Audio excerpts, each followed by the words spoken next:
Yes. Да, теперь можно вопрос. У меня вопрос по поводу лона Аврамова. То преподаватель говорил, что это отсек в Шиоле, который, когда Иисус Христос воскрес, был забран на небеса. То какие места Писания об этом говорят? Ну, где это видно, как это? Откуда мы это знаем? Сейчас, подожди секундочку. There is a question about Abraham's bosom, and you said that когда был забран? После второго пришествия? После воскресения. That after Иисуса, да? Да. After Jesus' resurrection, the Abraham's bosom had been taken to heaven. Can you mention some parts of scripture passages which can prove this? Paradise was what Abraham's bosom was also called. Но и лона Авраамова также называется раем. Вот это слово, ну как рай, paradise. Okay, and in 2 Corinthians 12:4, И во 2 Коринфянам 12:4 Paul is caught up to paradise. Павел был восхищен в рай. Okay, and I'm going to find another reference in just a minute. И я сейчас найду еще одну ссылку. Yes, those are the same thing. Ну вот он говорит, что лона Авраамова и рай это в общем-то одно и то же. Почему тогда предположим, может он постоянно был там? Откуда, ну, что он был в Шиоле, а потом как-то был So перемещен? how can we prove that Abraham's bosom had been in Sheol and then moved to paradise, to heaven? Okay, in the old, according to Luke 16. Согласно Луки 16 главе. Luke 16, when you have the, okay, in Luke 16, starting in verse 20. Вот Луки 16 глава, ну вы открыли уже, да? Начиная с 20 стиха. You have the story about, two people, Lazarus and the rich man. Вот есть история о двух людях, Лазарь и богач. And when Lazarus dies, И когда Лазарь умер, in verse 22, стих 22, Lazarus dies and he's carried by the angels to Abraham's bosom. и он вот умер нищий и отнесен был ангелами на лоно Авраама. Now Abraham, and if you read through the text, Abraham's bosom is located where there is, they can see, and it's close to the place where the rich man goes. И если вы читаете дальше, то вы видите, что лоно Авраамова находится недалеко от того места, куда отправился на мучение богач. The rich man is in a place that is identified, a place called torments. Ну вот, и место, куда попал богатый человек, оно как обозначено как место мучений. He's in Hades and he can see Abraham. Ну, то есть он вот тоже в этом Гадесе, и он может видеть Авраама. And Lazarus. И Лазаря тоже. Okay, so they're not in heaven, they are all in Sheol. То есть они еще не на небесах, они все в Шеоле. Okay, so that tells us that this location, wherever it is, has three compartments. Abraham's bosom, which is where Old Testament believers went. Это показывает нам, что вот в Шеоле есть три отделения. Первое это вот лоно Авраамова, куда отправляются все верующие Ветхого Завета. So in Luke, that's called Abraham's bosom. В Евангелии от Луки это называется лоно Авраамова. When Jesus is on the cross, когда Иисус на кресте, he said to the thief that they would be together in paradise. Но когда Иисус висит на кресте, то он уже говорит, там же в Евангелии от Луки, разбойнику, что ныне же будешь со мной в раю. He said, I will I say to you today you will be with me in paradise. И сказал ему, ныне же будешь со мною в раю. Истинно говорю тебе, ныне же будешь со мной в раю. Not after the resurrection. Не после воскресения. Okay, that's really important to understand the timing there. И очень важно здесь понимать вот временную шкалу, временную диаграмму. So the thief on the cross is like every other Old Testament believer. When he dies, he goes to paradise. То есть разбойник на кресте, он как и любой Old Testament believer, Yes. как и всякие верующие Ветхого Завета, он после смерти отправляется в рай. So the place where Lazarus is must also be the same place. То есть место, где находится Лазарь, это должно быть то же самое место. In other words, if Lazarus is an Old Testament believer and went to a place called Abraham's bosom, Иными словами, если Лазарь, верующий Ветхого Завета, и он отправляется на лоно Авраамова, and the thief on the cross is an Old Testament believer, and he goes to, and the place he goes is called paradise. и если разбойник на кресте тоже верующий Ветхого Завета, и он отправляется в место, которое называется рай, Paradise and Abraham's bosom must be the same place. то рай и лоно Авраамова должны быть одним местом, одним и тем же местом. Okay? And because Christ had not yet died for sin, nobody went to heaven yet. И поскольку Христос еще на тот момент не умер за грехи, то в этот момент никто еще не отправляется прямо на небеса. But in 2 Corinthians 12, 1-4, Но во 2 Коринфянам 12:4 and Revelation 2:7, и в Откровении 2:7 it is clear that paradise is now in heaven. из этих отрывков становится очевидно, что рай сейчас на небесах. So if paradise was in Sheol up until the cross, То есть, если рай был в Шеоле вплоть до креста, and paradise is now in heaven, и рай сейчас на небесах, when did paradise move from Sheol to heaven? то когда же рай переместился из Шеола на небеса? This would have occurred after the resurrection. И это должно было произойти после воскресения. А где мы еще можем видеть, что рай был в Шеоле? Do we have some other places where we can see that No. paradise was in Sheol? No, Нет, у нас those не are было. all the places that it's mentioned. Вот все места, которые упомянуты. Ну это даже почти на предположение похоже, чем на какое-то... It seems more like suggestion. No, it's inference. Это не предположение, это, скажем так, достаточно, это утверждение, обоснованное фактом. Okay, any other questions? Второй вопрос. Первое послание Фессалоникийцам, 4 глава. То есть это, как он говорит, заключение. Первое Фессалоникийцам, 4 глава, да? С 16 First Thessalonians 4, chapter 4, verses 16 and 17. Second, what? Первое Фессалоникийцам 4, 16, 17. First Thessalonians, chapter 4, verses 16 and 17. Okay. Вопрос в чем? Вопрос, апостол Павел писал эти стихи просто, не идет хронологически, или же сначала будет первое воскресенье, а потом восхищение?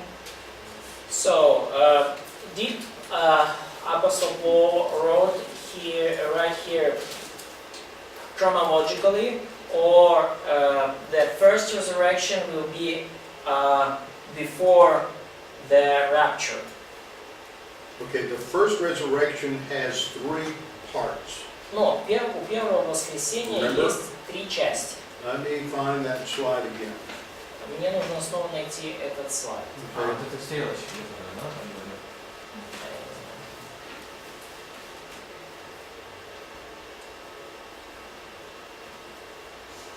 Okay, the first resurrection has 3 parts. У первого воскресения есть 3 части. Okay, part 1 is first fruits, Christ's resurrection.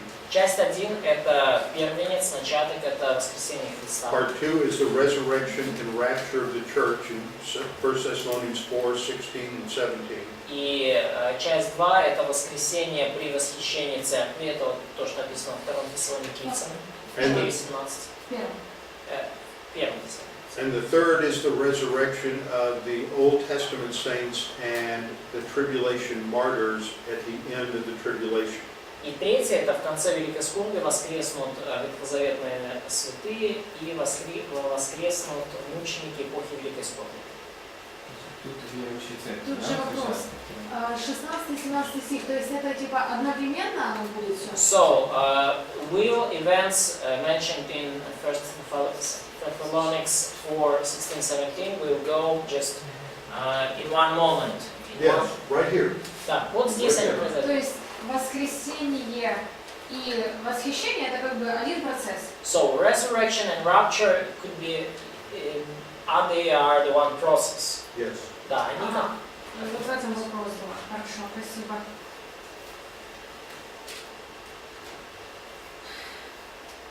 They happen almost at the same time, but the resurrection takes place like a nanosecond before the rapture. Ну, то есть они произойдут практически в одно время, в один момент, но, может быть, воскресенье будет на какую-то наносекунду раньше, чем восхищение. Okay, so let me go back to this slide.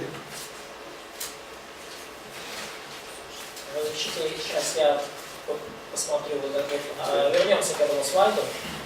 We started out talking about the last and final judgment, which occurs at the end of the millennial kingdom. Мы начали с того, что говорили о последнем финальном суде, который произойдет в конце тысячелетнего царства. At which time Satan and the fallen angels are finally sent to the lake of fire. И в это время сатана и падшие ангелы наконец-то отправятся в озеро Огня. Satan is judged at 2 times, and the first is at the end of the tribulation period. Сатана будет осужден дважды. Сначала в конце периода Великой Скорби, When he is locked in chains in the abyss, когда он будет замкнут в цепях в преисподней. and the second time at the end of the millennial kingdom. И уже второй раз это в конце тысячелетнего царства. At the end of the tribulation, there are other judgments. И в конце Великой Скорби у нас будут также другие суды. The judgment of the Antichrist, Будут осуждены лжепророк и антихрист. the judgment of the false prophet, Да, то есть антихрист, лжепророк. and the judgment of the sheep and the goats. Будет суд над овцами и козлами. These are the surviving Gentiles and the surviving Jews. То есть речь идет о выживших язычниках и евреях. And then there's a judgment of a resurrection and judgment of the tribulation martyrs. И также произойдет воскресение и суд над святыми Великой Скорби. And the resurrection and judgment of Old Testament saints. И воскресение и суд святых Ветхого Завета. And then the next judgment we're going to study is the judgment related to Christians at the Great White Throne Judgment. И следующий суд, который мы будем изучать, это суд над христианами, и это будет суд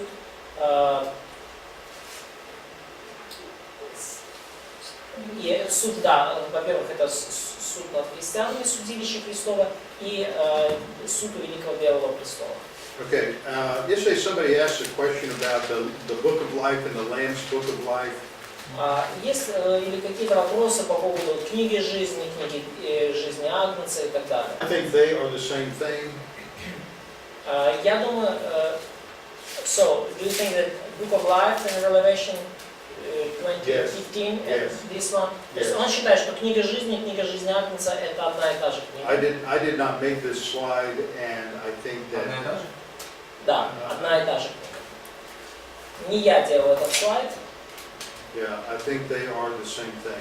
но я думаю, что это одна и та же I книга. want to talk a little bit more. We're off schedule, but I want to talk a little bit more about those judgments at the end of the tribulation. Ну, я бы, конечно, хотел больше поговорить о судах в конце Великой Скорби. Let's look at one other passage. Давайте посмотрим еще один отрывок. Now, one of the difficulties with dealing with the book of Revelation is how Revelation is written.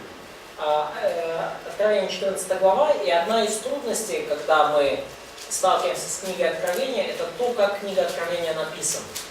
John often gives an overview of something, И апостол Иоанн часто дает просто обзор чего-то, and then gives details later on. а потом, через какое-то время, уже дает детали. Okay, in John 14, 9 through 11, И в 14 главе Иоанна, в стихах с 9 по 11, we have obviously a picture of eternal judgment. мы очевидно видим картину вечного осуждения. This is an important passage to remember in terms of eternal punishment. И это очень важный отрывок, который относится к, и важно его помнить, и он относится к вечному осуждению. Okay, we talked about this the other day. Мы о нем уже говорили в другой день, то есть, о тех, кто будет мучен в огне серии пред святыми ангелами во веки веков. That their torment ascends forever and ever, То есть их мучение будет продолжаться во веки веков, and they have no rest day or night. и не будут иметь покоя ни днем, ни ночью. Now, we also talked about the judgment of the Gentile survivors of the tribulation.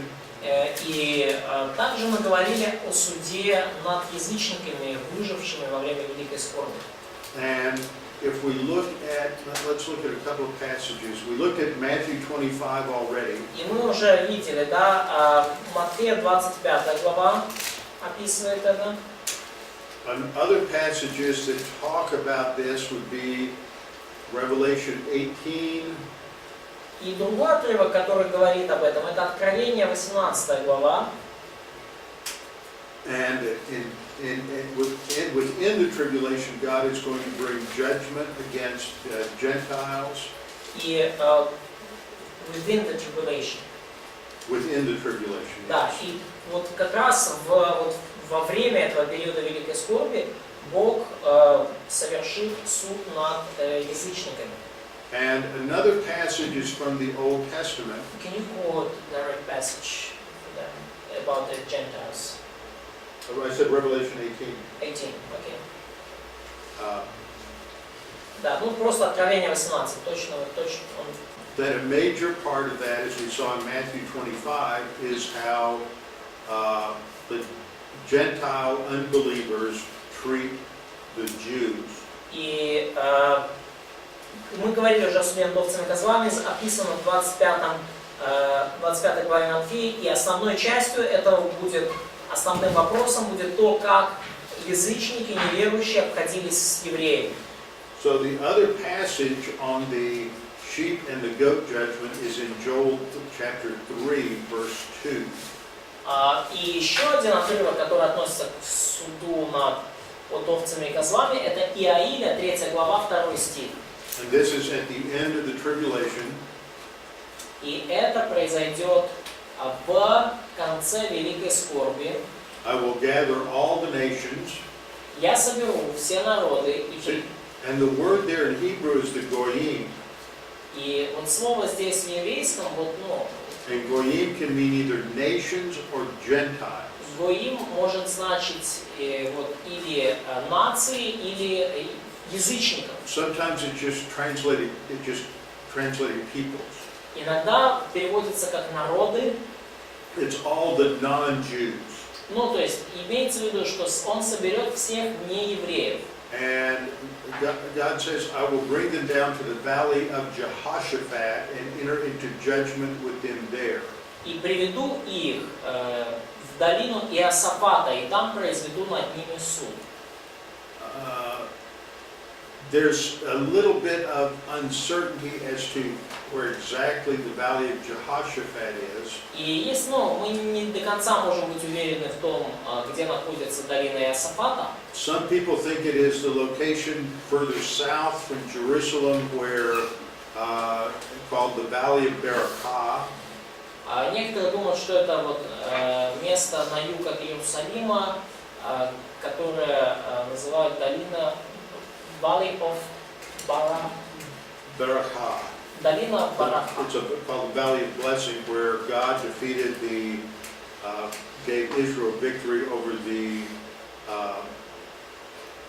Ammonites. Или долина благословения, где Бог дал израильтянам победу над аммонитянами. Other scholars think it's going to be this valley that's going to form when the Mount of Olives splits. Но другие думают, что это та долина, которая образуется, когда Масличная гора расходится. But somewhere near Jerusalem there will be this judgment that takes place of the peoples, the non-Jewish nations. Но где-то вот в районе Иерусалима произойдет суд над народами неевреями. And notice it says that it is on the basis or on account of my people, my heritage Israel, whom they scattered among the nations. И вот суд будет, на каком основании? За народ мой и за наследие мое Израиля, которое они рассеяли между народами. And part of the issue is that they have also divided up my land. И часть проблемы также в том, часть вопроса в том, что они, написано, землю мою разделили. What is going on today is a foreshadowing of this as we try to divide the land of Israel between the Jews and the Arabs. То есть то, что происходит сейчас, в наше время, это предвестники, это, скажем так, тень того, что будет, то есть когда территория Израиля пытаются разделить между евреями и арабами. And that desire to create that division is a sign of being anti-Israel or anti-Jewish. И их желание разделить землю Израиля – это знак того, что они настроены против Израиля и против евреев. God has given all of the land of Israel all the way to the Jordan River to be a permanent possession of the Jewish people. Бог дал всю землю Израиля, все, что там вокруг реки Иордан, как владение народу евреев, народу израильскому. Now this judgment will take place in the future. Но этот суд, он произойдет в будущем. Okay? Now, let me see. Okay, then there's going to be a judgment of, as I said, of the Jewish survivors of the tribulation. И далее произойдет суд над евреями, выжившими во время Великой Скорби. Okay, I'm just going to give you some verses for that. И я просто вам дам определенные стихи, которые к этому относятся. Ezekiel 20:33-38. Иезекииля 20, 33 по 38 стих.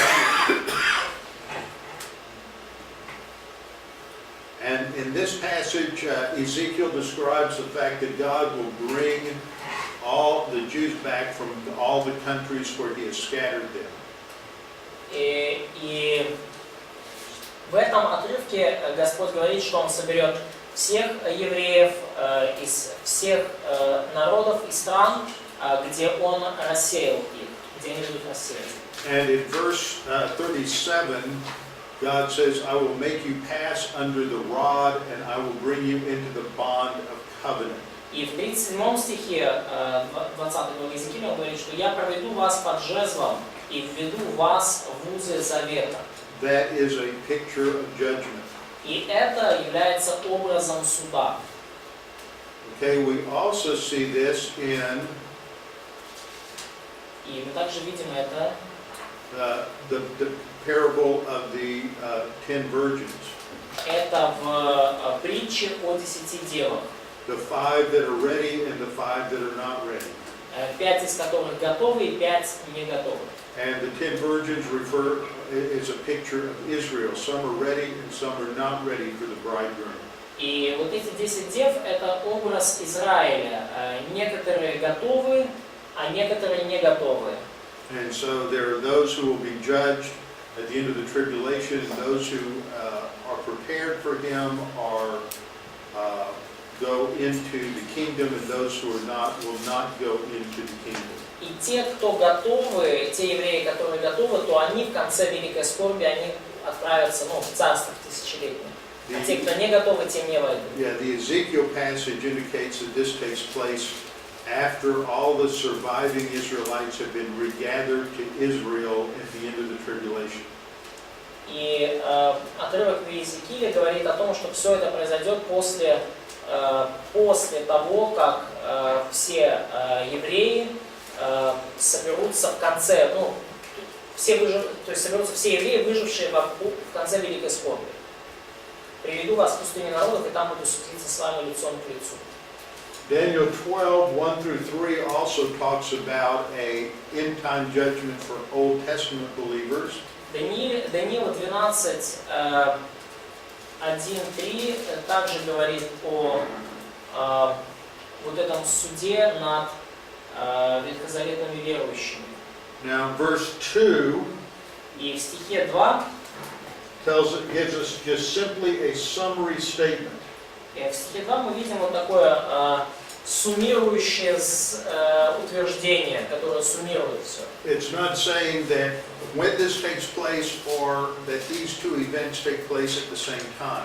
Оно не говорит о том, когда это случится, или что оба эти события случаются одновременно.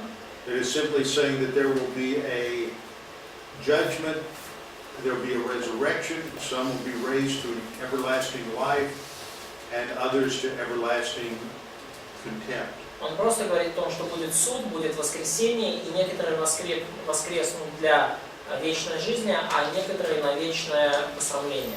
We know that those who are unbelievers are resurrected at the great white throne judgment. И мы знаем, что многие неверующие, они воскреснут и предстанут перед Великим Белым Престолом. But those who are believers will be resurrected at the beginning of the tribulation. Но те, кто верующие, они воскреснут в начале, The beginning, I mean not the tribulation, the beginning at the beginning of the millennium. Они воскреснут в начале тысячелетнего царства. Because they will, God will fulfill His promises to them during the millennial kingdom. Потому что Бог исполнит свои обещания им во время тысячелетнего царства. This is when Abraham, Isaac, Jacob, David all realized the promises that God made to them during their lives. То есть это вот время, тысячелетнее царство будет, когда Авраам, Исаак, Иаков, Давид, все получат вот то, что обещано им Богом. Это вот ссылка из Даниила, там, где вы сказали, на воскресенье? Нет? Да, Даниила, да. Он говорит, что вот 2 это как бы суммирующая ссылка, то есть она не говорит о конкретных деталях. Ну да, это отрывок Даниила 12 глава с 1 по 3 стих. Okay, and then Revelation 20 verse 4 И вот Откровение 20 глава 4 стих tells us that these are the tribulation martyrs, those who have been beheaded for their witness for Jesus and the Word of God. И в Откровении 24 описаны мученики эпохи Великой Скорби, те, которым вот эти души обезглавленных за свидетельство Иисуса и за Слово Божье, Who did not worship the beast которые не or receive поклонились his mark. зверю, ни образу его. See, they are resurrected, they live, and they reign with Christ for 1,000 years. Они воскресли, они ожили и царствовали со Христом 1000 лет. But the rest of the dead did not live again until the 1,000 years were finished. Но прочие же из умерших не ожили, доколе не окончится 1000 лет. Okay, so this is the first resurrection. И вот это первое воскресение. Okay? Now we'll come back and talk about the next section, verse 6, where it talks about those who have a part in the first resurrection. we'll come back and talk about that Но мы later. вернемся и поговорим позже о тем, вот, кто же блаженный свят, имеющий участие в воскресении первом. Кто это такие?